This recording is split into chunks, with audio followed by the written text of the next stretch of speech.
Praise the Lord, सबको जय मसीह। हम परमेश्वर का धन्यवाद करते हैं कि उसने हम सभी को संभाल कर रखा है और हम सभी को एक मौका दिया एक बार फिर से उसके वचन पर मनन करने का, उसके वचन को पढ़ने का, उसके वचन को सुनने का। तो आइए आज हम मिलकर पढ़ेंगे मरकुस 12 अध्याय का 30 और 31 वचन। इसमें परमेश्वर का वचन कहता है 30 में कि तू प्रभु अपने परमेश्वर से अपने सारे मन से और अपने सारे प्राण से और अपनी सारी बुद्धि से और सारी शक्ति से प्रेम रखना। परमेश्वर का प्रेम हमारे लिए कितना अद्भुत है जब उसने हमारे पिता ने अपने इकलौते पुत्र को हमारे लिए दे दिया उस क्रूस पर बलिदान होने के लिए। और परमेश्वर भी हमारे लिए चाहता है कि उसने हमसे प्रेम किया और हम भी उससे प्रेम करें। प्रेम का क्या मतलब है? परमेश्वर को किस तरीके का प्रेम चाहिए? परमेश्वर कहता है कि अपने सारे मन से, हम अपनी पूरी इच्छा से, हमारी जो भावनाएँ, हमारे जो इरादे हैं, हम अपने जीवन के हर एक पल में अपनी सोच-समझ से, हर एक शक्ति से हम उससे प्रेम रखें। और जो हम इस संसार में रहते हुए हमें जो ज़रूरत होती है, हमारे जो परमेश्वर का वचन कहता है शक्ति से, जो भी हमारे जीवन में या समय परमेश्वर हमें देता है, वह शारीरिक बल हमें देता है, वह धन हमें देता है। परमेश्वर चाहता है हम हर एक चीज़ से उससे प्रेम रखें। और परमेश्वर से प्रेम रखना क्या है? परमेश्वर का वचन कहता है कि जो मुझसे प्रेम रखते हैं, वो मेरी आज्ञाओं को मानते हैं। सबसे पहली चीज़ जो है वो है आज्ञाकारिता। जो परमेश्वर से प्रेम रखते हैं, उनके जीवन में जो सबसे पहली बात होती है वो होती है एक आज्ञाकारिता। हम कितने परमेश्वर के वचन को मानते हैं, कितनी जो वो कहता है उस पर चलते हैं। परमेश्वर से प्रेम रखना मैंने कहा है कि सिर्फ़ ये एक भावना नहीं है, बल्कि एक डिसीज़न है परमेश्वर से प्रेम रखना। सिर्फ़ हम बोलने के द्वारा नहीं कि हम परमेश्वर से प्रेम रखते हैं, यह एक कार्य है जो हमने परमेश्वर के लिए करना है। अपनी हद भी परमेश्वर कहता है कि अपनी सारी बुद्धि, समझ से तुम मुझसे प्रेम रखो। ये सिर्फ़ एक समय में नहीं लेकिन हर पल में है। अगर प्रतिदिन हम परमेश्वर के साथ कैसा जीवन जीते हैं, वो है कि हम परमेश्वर से कितना प्रेम रखते हैं, कितना हम उसकी आज्ञाओं को मानते हैं। अगर हम उसकी आज्ञाओं को, उसके वचन को जो परमेश्वर बाइबल में कहता है, हम ऐसा करने की कोशिश करते हैं तो सच में हम उससे प्रेम कर रहे हैं, उनकी बातों को मान रहे हैं। हो सकता है ये हमारे जीवन में बहुत मुश्किल होता है, लेकिन परमेश्वर कहता है कि हमें वो करना है। परमेश्वर कहता है कि हमें दूसरों को माफ़ करना है। परमेश्वर के वचन के अनुसार अगर हम ऐसा कर रहे हैं तो हम कह सकते हैं कि हाँ, परमेश्वर का प्रेम हमारे जीवन में और परमेश्वर की उपस्थिति हमारे जीवन में है। हम 31 में परमेश्वर का वचन कहता है कि दूसरी आज्ञा क्या है कि तू अपने पड़ोसी से अपने समान प्रेम रखना, इससे बड़ी और कोई आज्ञा नहीं। परमेश्वर कहता है कि अपने पड़ोसी से प्रेम रखना। और बाइबल में ये भी बताया है कि परमेश्वर से पड़ोसी से कौन हमारा पड़ोसी होता है। पड़ोसी सिर्फ़ वो नहीं होता जो हमारे साथ में रहता है, पड़ोसी वो है जो जिस पर हम निर्भर करते हैं, जो हम पर निर्भर करता है, जो हमारी सहायता करता है। परमेश्वर कहता है कि अपने पड़ोसी से प्रेम रखो। जो भी हमारे साथ रहते हैं, जो भी हमारी मदद करते हैं, जो भी हमारे आस-पास लोग हैं, उनकी परमेश्वर कहता है कि अपने समान, जिस प्रकार हम खुद की ज़रूरतों का ध्यान रखते हैं, खुद से प्रेम करते हैं, एक अच्छे स्वास्थ्य हम अपने आप को देना चाहते हैं, उसी तरह हमने दूसरों से भी परमेश्वर का वचन कहता है कि उनकी ज़रूरतों का भी प्रेम रखना है। और मैंने कहा है कि ये सिर्फ़ हमारे बोलने के द्वारा ही नहीं, हम उनके लिए क्या कर रहे हैं? क्या हम उनकी ज़रूरतों में उनकी हेल्प कर रहे हैं? क्या हम सच में अपने जीवन से परमेश्वर का प्रेम कैसे दिखा रहे हैं? उन्हें किसी चीज़ की ज़रूरत है, क्या हम उन्हें दे रहे हैं? जब उन्हें मुश्किल परेशानी में है, तब क्या हम उनका सहारा बन रहे हैं?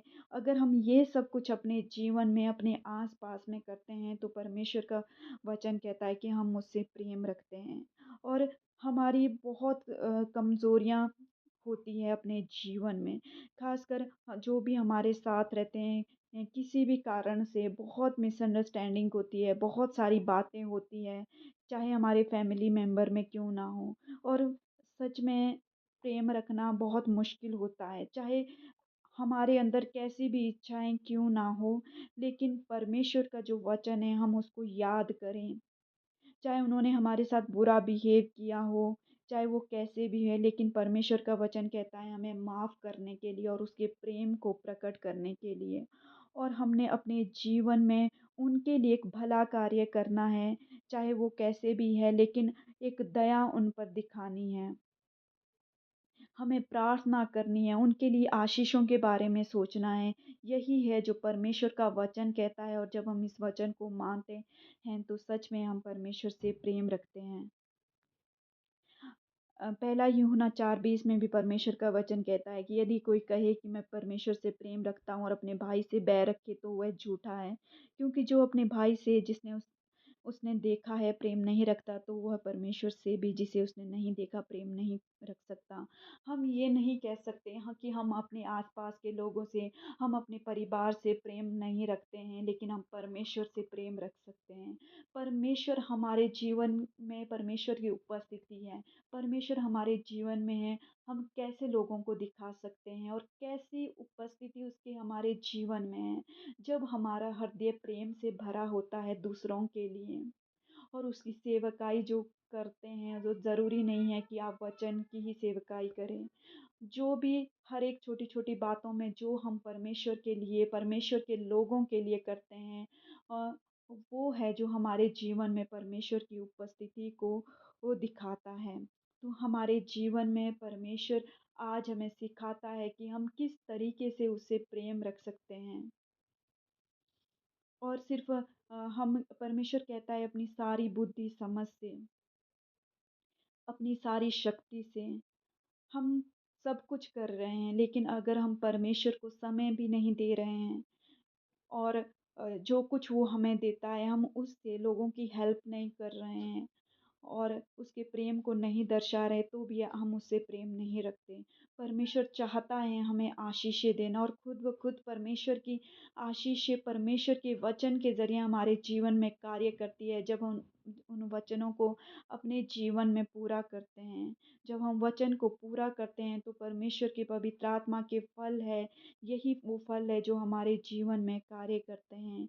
और सच में खुद की बुद्धि समझ से ये सब करना बहुत ही मुश्किल है। ये बातें बहुत छोटी-छोटी लगती है, लेकिन जब हम इनको अपने जीवन में अप्लाई करते हैं, तो बहुत ही ज़्यादा कई बार किसी से प्रेम करना मुश्किल हो जाता है। लेकिन पवित्र आत्मा जो उसने हमें सहायक दिया है, वो है जो इन बातों में हमारी सहायता करता है। हम पवित्र आत्मा से प्रार्थना करें कि वो हमारी सहायता करे, वो उस प्रेम को हमारे हृदय में डाले, पिता। और हम एक डिसीज़न लें कि उसकी आज्ञाओं को मानने का, अपनी सारी बुद्धि समझ से, सारे प्राण से, अपनी सारी इच्छाओं से, अपने सारे इरादों से परमेश्वर से प्रेम रखने का। और आइए हम सभी इस समय में प्रार्थना करें और हृदय की गहराई और आत्मा सच्चाई से उससे करे कहे कि हम आपसे प्रेम रखते हैं और उन सिर्फ़ बोलने के द्वारा नहीं, लेकिन पवित्र आत्मा हम हमारी सहायता करे कि उन कार्यों के द्वारा भी हम उससे प्रेम रखें। तो आइए हम सभी प्रार्थना करें। धन्यवाद मेरे पिता, मेरे परमेश्वर इस समय के लिए जो ये वचन आज आपने हमें रिमाइंड करवाया है होने दे परमेश्वर पिता, जो आपकी ये आज्ञा हमारे जीवन में पिता हमारी मदद करे अपनी सारे मन, हृदय से, सारे प्राण, अपनी सारी बुद्धि समझ से, अपनी शक्ति से हम आपसे प्रेम रखें मेरे प्रभु। पवित्र आत्मा हमारी सहायता करे कि हम अपने पड़ोसी से जिस प्रकार हम खुद से प्रेम रखते हैं वैसे ही उनसे भी प्रेम रखें।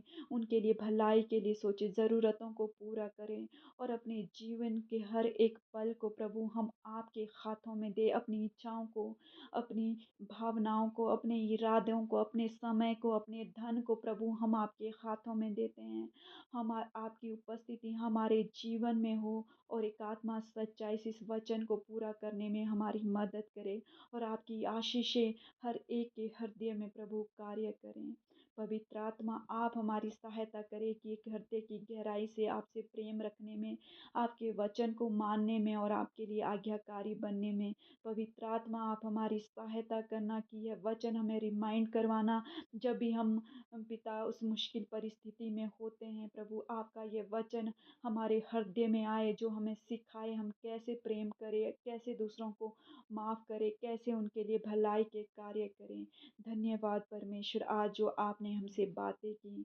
धन्यवाद प्रभु, सभी सुनने वालों को ये प्रभु आपकी आशीष को बोलते हैं, हर एक के जीवन में बहुतायत की आपकी आशीष कार्य करे और प्रभु यह वचन बहुतायत का फल लाए। सभी सुनने वालों को आपके हाथों में देते हुए इस प्रार्थना को प्रभु यीशु के नाम से मांगते हैं। आमीन। Thank you.